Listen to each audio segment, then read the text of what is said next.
आप में से कई लोग कनाडा में पढ़ाई या पीआर का प्लान कर रहे हैं। आपने आइल्स और सेलपिप के बारे में सुना होगा, लेकिन क्या आप जानते हैं कि फ्रेंच लैंग्वेज आपकी कनाडा की पीआर की राह को बहुत ही आसान बना सकता है। कनाडा एक बाइलिंगुअल देश है जहां पे अंग्रेजी और फ्रेंच दोनों ही ऑफिशियल लैंग्वेज है और हाल के इमिग्रेशन ट्रेंड्स बता रहे हैं कि अगर आपको फ्रेंच लैंग्वेज आती है तो आपकी पीआर की राह काफी आसान हो सकती है। तो आपके बहुत सारे सवाल हैं। क्या फ्रेंच सच में पीआर में मदद कर सकता है? कितना स्कोर होना चाहिए? सीखने में कितना टाइम लगता है? कौन सा एग्जाम देना है? और अगर वर्क परमिट खत्म होने वाला है तो क्या किया जाए? तो इस वीडियो में हम इन सभी सवालों का जवाब देने वाले हैं और आपको बताएंगे कि 2025 और उसके बाद फ्रेंच लैंग्वेज कैसे आपके कैनेडियन ड्रीम को हकीकत में बदलने में मदद कर सकता है। तो अंत तक बने रहिएगा। सबसे पहले हम समझ लेते हैं कि फ्रेंच आजकल इतना जरूरी क्यों हो गया है। देखिए, कनाडा का इमिग्रेशन सिस्टम खास तौर पे एक्सप्रेस एंट्री लगातार बदल रहा है। पिछले कुछ समय से आईआरसीसी के कैटेगरी बेस्ड ड्रॉ में फ्रेंच लैंग्वेज प्रोफिशिएंसी एक मेन कैटेगरी बनकर उभरी है। अगर आप एक्सप्रेस एंट्री ड्रॉ पर नजर डालते हैं तो आप देखेंगे कि फ्रेंच कैटेगरी के लिए सीआरएस स्कोर का जो कट ऑफ है वो जनरल कैटेगरी और कैनेडियन एक्सपीरियंस क्लास की कंपैरिजन में काफी कम रहा है। फरवरी 2024 में कट ऑफ रहा था 365 और हाल ही में 2025 में 7,500 लोगों को सिर्फ और सिर्फ 379 के सीआरएस स्कोर पे इनविटेशन दिया गया है, जो अब तक का सबसे बड़े ड्रॉ में से एक था। इसका क्या मतलब है? इसका मतलब है कि अगर आपकी फ्रेंच लैंग्वेज अच्छी है तो आपको पीआर इनविटेशन पाने के लिए कम सीआरएस स्कोर की आवश्यकता होगी। जहां जनरल ड्रॉ में कंपटीशन बहुत ज्यादा है, वही फ्रेंच कैटेगरी में कंपटीशन काफी कम है। आईआरसीसी का भी गोल है कि क्यूबेक के बाहर फ्रेंच भाषी कम्युनिटी को बढ़ावा देना है और इसलिए फ्रेंच बोलने वाले के लिए बहुत ज्यादा अपॉर्चुनिटी खुल रही है। ये ट्रेंड 2025 और आने वाले कुछ सालों तक जारी रहने की उम्मीद है। तो सीआरएस कट ऑफ एक बात हो जाती है, उसके अलावा भी फ्रेंच सीखने के बहुत ज्यादा फायदे हैं। सबसे पहले आता है एक्स्ट्रा एक्सप्रेस एंट्री पॉइंट्स। अगर आप फ्रेंच टेस्ट टीईएफ कनाडा या टीसीएफ कनाडा में एनसीएलसी 7 या उससे ज्यादा स्कोर करते हैं तो आपको एक्सप्रेस एंट्री प्रोफाइल में 50 to 60 एडिशनल पॉइंट मिल जाते हैं। ये आपकी प्रोफाइल को बहुत ही स्ट्रांग बनाते हैं। Second one is a better job opportunity. Canada में कई सेक्टर से, खास तौर पे जितनी भी गवर्नमेंट जॉब से, हॉस्पिटैलिटी सेक्टर है, कस्टमर सर्विस से जुड़े सेक्टर है, वहां पे अंग्रेजी और फ्रेंच दोनों ही भाषा जानने वाले लोगों की बहुत ज्यादा डिमांड है। तो अगर आपको फ्रेंच आती है तो आपके लिए जॉब मार्केट में और भी ज्यादा अपॉर्चुनिटी खुल जाती है। Third one is a easy social integration. French सीखने से आप कैनेडियन समाज में और खास तौर पर फ्रेंच भाषी कम्युनिटी में आसानी से मिक्सअप हो पाते हैं। इससे आपको कनाडा में एक अपनापन महसूस होता है। Fourth one is a cultural appreciation and networking opportunity. आप कनाडा के रिच फ्रैंकोफोन संस्कृति और उसके हेरिटेज को बेहतर ढंग से समझ पाएंगे, अच्छी तरीके से उसे अप्रिसिएट कर पाएंगे, जिससे आपकी नेटवर्किंग अपॉर्चुनिटी बहुत ज़्यादा बढ़ जाएगी। और कनाडा जैसी कंट्री में अगर आपकी नेटवर्किंग अपॉर्चुनिटीज़ ज़्यादा बढ़ जाती है तो वो आपको सेटलमेंट में बहुत ही ज़्यादा हेल्प कर सकती है। Fifth one and the most important one is a work permit extension. आपने पीआर पाथवे के बारे में सुना होगा, कई सारे वीडियोस भी अवेलेबल हैं, हमने भी बनाए हुए हैं। लेकिन अगर आपके पास कैनेडियन एम्प्लॉयर से जॉब ऑफर लेटर है और आप फ्रेंच टेस्ट चाहे वो TEF हो या TCF हो, सिर्फ और सिर्फ NCLC फाइल लेकर भी आ जाते हैं तो आपको फ्रैंकोफोन मोबिलिटी प्रोग्राम के तहत वर्क परमिट 2 साल तक एक्सटेंड करने का एक मौका मिल जाता है। ये उन लोगों के लिए बहुत ही फायदेमंद होता है जिनका वर्क परमिट खत्म होने वाला हो। चलिए अभी हम बात कर लेते हैं कि फ्रेंच सीखने में कितना वक्त लगता है। देखिए, कोई भी नई भाषा अगर हम सीखते हैं तो समय लगता है। अगर आप बिल्कुल ही शुरुआत से आप स्टार्ट कर रहे हैं और आपको NCLC 7 लेवल तक पहुंचना है तो आपको रोजाना ऑन एन एवरेज 3 से 4 घंटे की पढ़ाई के साथ अराउंड 10 to 12 मंथ लग सकते हैं। अब आप इंटरनेट पे जाएंगे और आपको ऐसे बहुत सारे क्लेम मिल जाएंगे जो कि आपको 4 से 5 महीने में फ्रेंच सिखाने की बात कर रहे होंगे। But up to now we sent more than 60,000 students to their dream destination in Canada। तो हम रियलिटी पे बात करेंगे।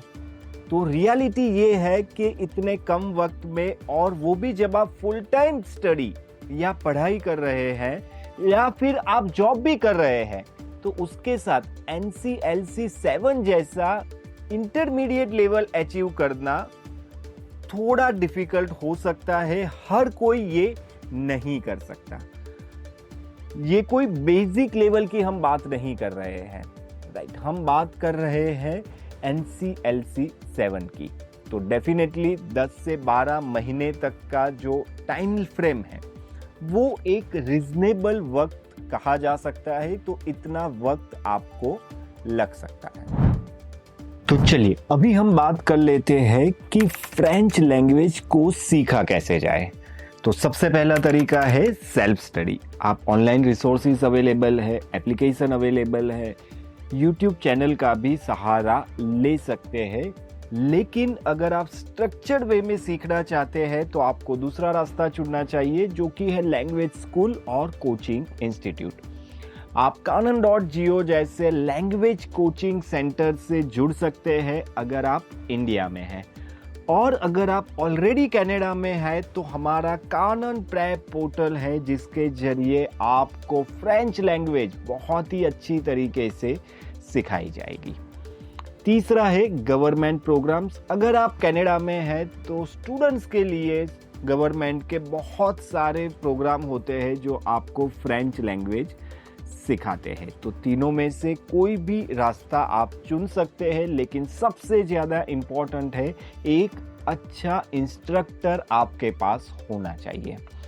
तो ये अच्छे इंस्ट्रक्टर हमें कहाँ से मिलेंगे? तो आपको देखना है कि जो आपको पढ़ा रहे हैं उन्होंने TEF या TCF खुद क्लियर किया है या नहीं।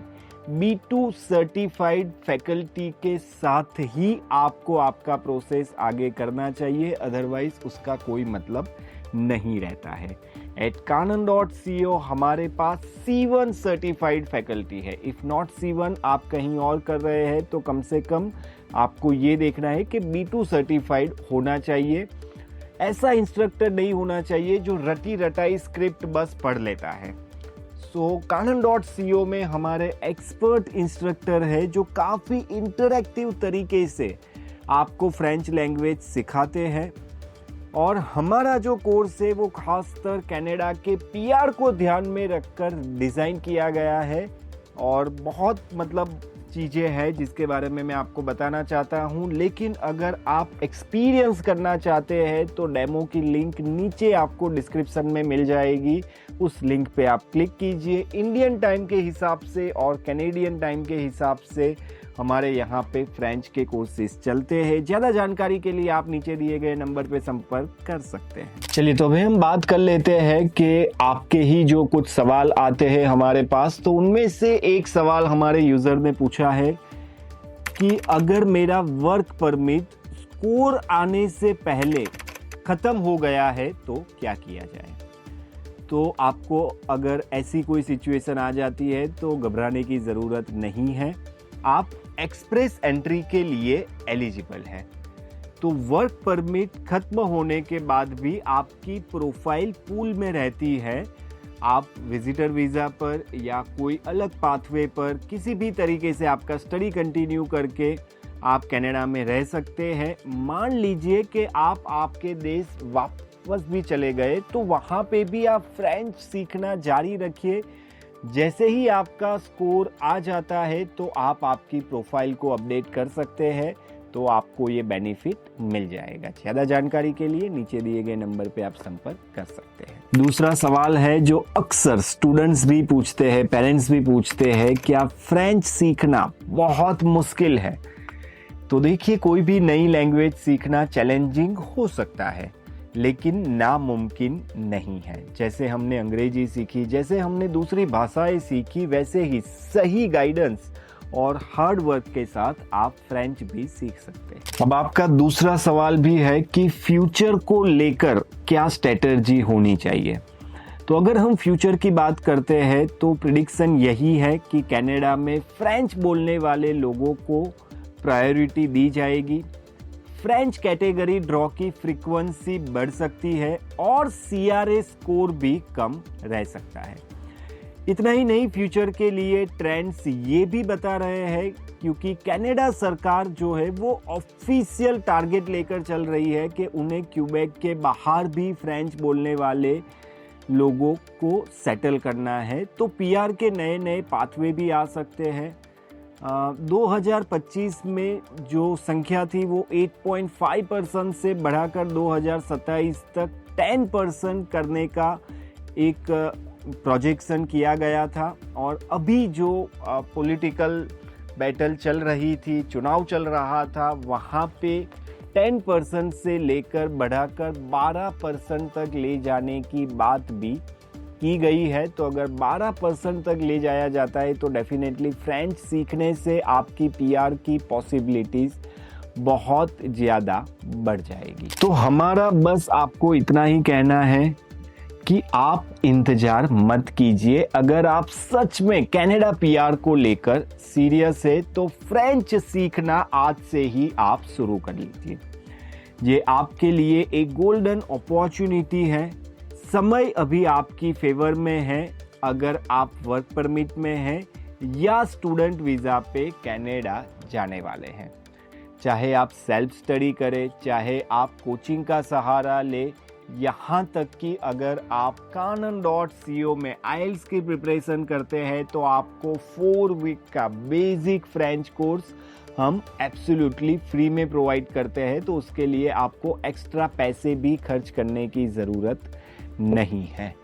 लेकिन सबसे पहला कदम उठाना बहुत ही ज़रूरी होता है किसी भी लैंग्वेज को सीखने के लिए। तो फ्रेंच सीखने के लिए रिसोर्सेज को एक्सप्लोर करना स्टार्ट कर दीजिए। अगर आप स्ट्रक्चर्ड वे में फ्रेंच सीखना चाहते हैं तो canon.co के कानन प्रेप पोर्टल को ज़रूर एक बार देखें। लिंक आपको डिस्क्रिप्शन में मिल जाएगा। और अगर आपको ये वीडियो हेल्पफुल लगा है तो प्लीज़ इसे लाइक कीजिए, आपके दोस्तों के साथ शेयर कीजिए जो कनाडा जाने की सोच रहे हैं, जो ऑलरेडी कनाडा में है।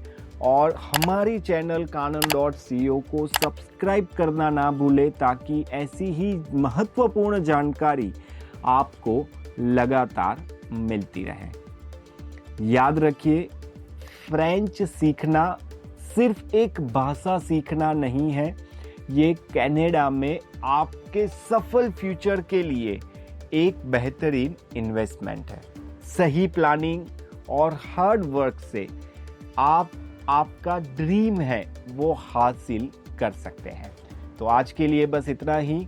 ऐसे ही वीडियो को देखने के लिए मिलते रहेंगे हम कानन वीज़ा इनसाइट्स।